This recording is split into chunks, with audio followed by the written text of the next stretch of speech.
우리는 전쟁 뉴스를 보고 공포를 느낍니다. 그러나 시장은 감정으로 움직이지 않습니다.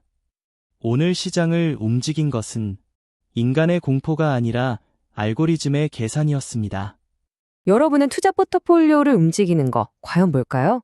기업의 펀더멘털일까요? 아니면 우리 눈에 보이지 않는 어떤 거대한 힘일까요? 오늘 이야기에서는요, 이 현대 금융시장의 혼란 뒤에 숨겨진 진짜 동력, 바로 인간의 탐욕과 공포라는 감정이 어떻게 알고리즘을 통해 증폭되는지 그 심장부를 한번 들여다보려고 합니다. 자, 그럼 바로 본론으로 들어가 볼까요? 먼저 미래에 일어날 법한 가상의 금융위기 시나리오를 한번 살펴볼 거고요. 그 원인이 대체 뭔지, 이 시장이 어떻게 돌아가는지 그 속을 파헤쳐 볼 겁니다. 그리고 나서 우리가 이 시스템 안에서 과연 어떤 존재인지 한번 스스로에게 질문을 던져보고 이 혼돈 속에서 살아남을 수 있는 구체적인 전략, 그리고 궁극적인 무기는 뭔지까지 차근차근 알아보겠습니다. 자, 첫 번째 장입니다. 2026년의 디지털 패닉. 여기서는 가상의 시나리오를 통해서 오늘날 금융시장이 얼마나 기이하게 움직이는지 한번 같이 살펴보겠습니다. 자, 상상해보세요. 2020년 3월 중동에서 군사적 충돌이 터집니다. 이 슬라이드에 나오는 것처럼 사건은 정말 순식간에 벌어져요. 지정학적 리스크가 터지니까 글로벌 증시는 폭락하고 위험 자산으로 불리던 비트코인 역시 처음엔 같이 곤두박질을 치죠. 여기까지는 우리가 아는 상식적인 흐름입니다. 그런데 진짜 이상한 일은 바로 그 다음에 일어나요. 주식시장이 아직도 공포 속에서 허우적거리고 있을 때 비트코인 혼자서 갑자기 V자 반등을 시작하는 겁니다. 이 차트가 당시 상황을 아주 그냥 극명하게 보여주는데요. 코스피 같은 주식 지수는 7% 넘게 폭락하고 공급망이 불안해지니 원유 가격은 치솟고 전형적인 위기 상황의 반응이죠. 근데 비트코인을 좀 보세요. 다른 위험 자산들이랑은 완전히 다른 움직임을 보이고 있죠. 이 현상이 우리한테 던지는 질문은 바로 이겁니다. 대체 시장을 움직이는 규칙이 바뀐 걸까요? 네, 맞습니다.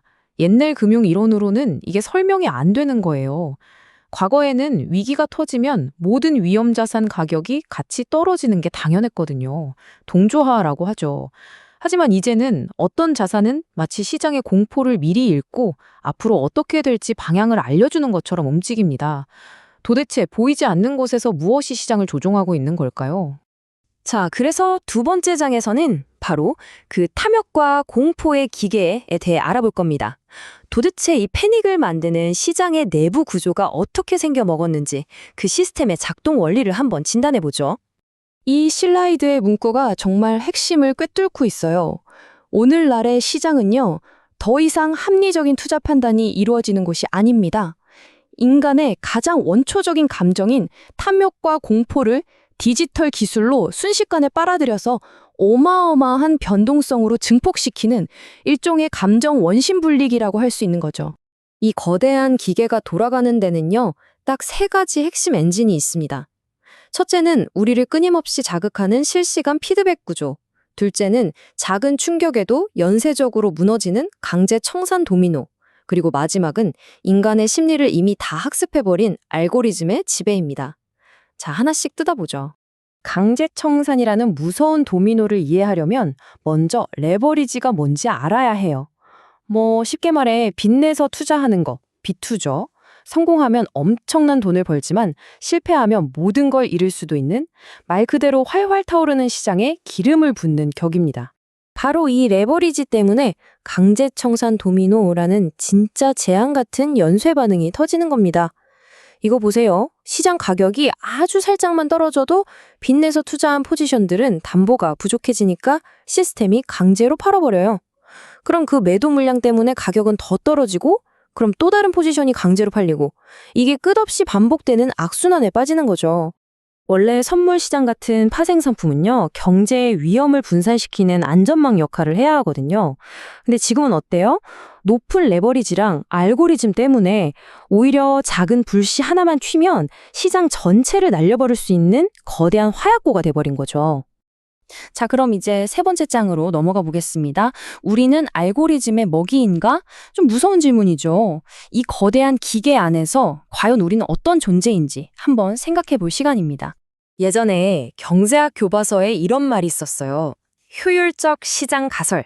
시장은 언제나 합리적이라는 거죠. 근데 보시다시피 그건 이제 죽었습니다. 옛날 이야기예요. 지금 가격은요? 기업 가치요? 아니요.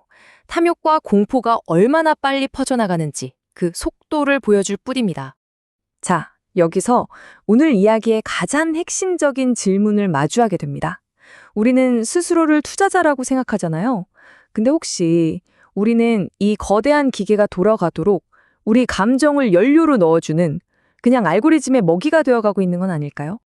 이거 정말 소름 돋는 말 아닌가요? 우리가 매일 보고 있는 그 화려한 차트 있잖아요. 그게 진짜 경제 현실이 아니라는 거예요. 그냥 우리 본능을 자극해서 뇌동매매를 유도하려고 알고리즘이 정교하게 만들어낸 일종의 디지털 환영이라는 거죠. 자, 그럼 이제부터가 중요합니다. 네 번째 장, 관찰자를 위한 생존 가이드. 이 미친 시스템에 맞서서 우리 자신을 지킬 수 있는 구체적인 반격 전략, 지금부터 알려드리겠습니다. 해결책의 핵심은요, 아주 간단합니다. 기술이 우리의 본능을 파고든다면 우리는 감정적인 반응을 뛰어넘는 더 높은 수준의 원칙, 즉 이성과 철학으로 무장해야 한다는 겁니다. 이 표를 보시면 우리의 전략이 한눈에 보이죠.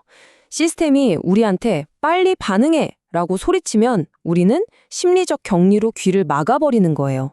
레버리지 써 라고 유혹하면 우리는 현금의 힘을 믿고 버티는 거고요.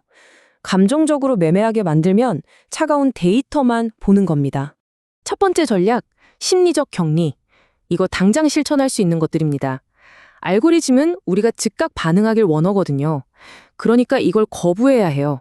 스마트폰에 뜨는 모든 알림 싹 다 꺼버리세요. 그리고 시장은 하루에 한두 번만 보는 겁니다. 시스템이 강요하는 속도전에서 벗어나서 기다림이라는 투자의 본질을 되찾는 게 핵심이에요. 두 번째 전략은 시스템의 가장 큰 덫, 레버리지를 거부하는 겁니다. 대신 뭘 해야 할까요? 바로 위기가 닥쳤을 때 기회를 잡을 수 있는 현금, 즉 드라이 파우더를 확보하는 거죠. 모두가 공포에 질려서 다 던질 때 그걸 좋은 가격에 여유롭게 살 수 있는 능력이야말로 진짜 강력한 무기거든요. 자, 이제 마지막 5장입니다. 이성, 당신의 마지막 무기. 지금까지 말한 모든 전략을 꿰뚫는 궁극의 무기, 바로 우리 내면의 게임에서 이기는 법에 대해 이야기해 보겠습니다. 이 문장, 정말 마음속 깊이 새겨야 합니다. 우리의 목표는 시장의 소음 속에 뛰어들어서 허우적대는 게 아니에요. 한 발짝 뒤로 물러나서 이 모든 혼돈을 고요하게 바라보는 관찰자가 되는 겁니다. 결국 이 모든 건요, 단순히 돈을 벌고 잃는 게임이 아닙니다. 이 슬라이드가 말하는 것처럼 이건 시스템이 만들어내는 탐욕과 공포에 맞서서 자유롭게 생각할 수 있는 우리 자신의 능력을 지켜내는 싸움이에요. 진짜 지적인 독립을 위한 투쟁인 거죠. 마지막으로 이 질문을 여러분께 던지면서 오늘 이야기를 마치겠습니다. 끊임없이 오르내리는 계좌 속 숫자랑 그 어떤 시장의 광기에도 흔들리지 않는 내 마음의 자유, 우리에게 정말로 더 소중한 것은 과연 무엇일까요? 시청해 주셔서 감사합니다. 싱크 코스모스 랩이었습니다. 모두 행복하세요. 구독과 좋아요는 큰 힘이 됩니다. 감사합니다.